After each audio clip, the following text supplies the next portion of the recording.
السلام علیکم سر، آج ہم میاں میر کے مزار پہ اپنے ایک بہت پیارے دوست کے ساتھ ہماری ملاقات ہو گئی ہے. بڑی خوبصورت ملاقات، اچانک بڑی خوشی ہوئی ان کو دیکھ کے. تو فرق سہیل گوندی کسی تعارف کے محتاج نہیں ہے. سر السلام علیکم. وعلیکم السلام ملک صاحب. سر کدھر آج آپ سے کو دیکھ کے میں تو بہت خوش ہو رہا ہوں اور سوچ رہا ہوں کہ یہ تو کوئی خاص ہی میں میاں صاحب نے بلایا ہے جو آپ سے بھی ملاقات ہوگی. میں میاں میر صاحب کے مزار پہ حاضر ہوا اور آپ پہلے میرے عید کے ملاقاتی ہیں، دوسرے شاہ صاحب سرگودا سے ہیں.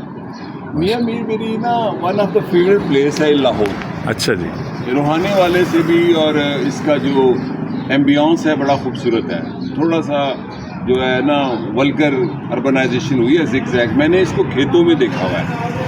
پیچھے یہ سارا جو اب دھرم پور ہے، اس کو میں نے کھیتوں میں دیکھا ہے. یہاں پر ایک اینگلو انڈین خاتون ہوتی تھی، ان کا گھر ہوتا تھا.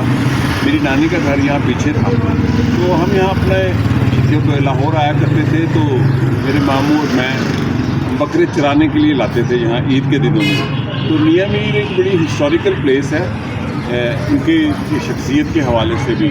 یہاں پر مغل پیریڈ کے اور آثار بھی ہیں. اور میاں میر کے بغیر لاہور نامکمل ہے.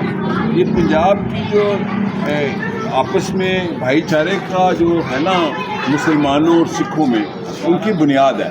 جو گولڈن ٹیمپل ہے، جو ون آف دا بیوٹیفل عمارت ہے، گاڑی آ رہی مطلب آگرہ کے تاج محل سے کم خوبصورت نہیں ہے گولڈن ٹیمپل آف امرتسر. اس کی بنیاد میاں میر نے رکھی تھی.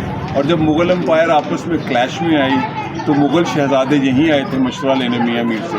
تو میاں میر کا مزار میرے لیے بڑا اسپرچول میڈیٹیشن ہوتی ہے اور ہسٹوریکل دلچسپی ہوتی ہے مجھے. تھینک یو سو مچ سر. پھر ہم آپ کے ساتھ ہی رہتے ہیں اور مزید آگے کچھ خوبصورت جگہیں، روحانی تجلیاں انشاءاللہ آپ کے ساتھ شیئر کرتے ہیں. تھینک یو سو مچ. شکریہ جی.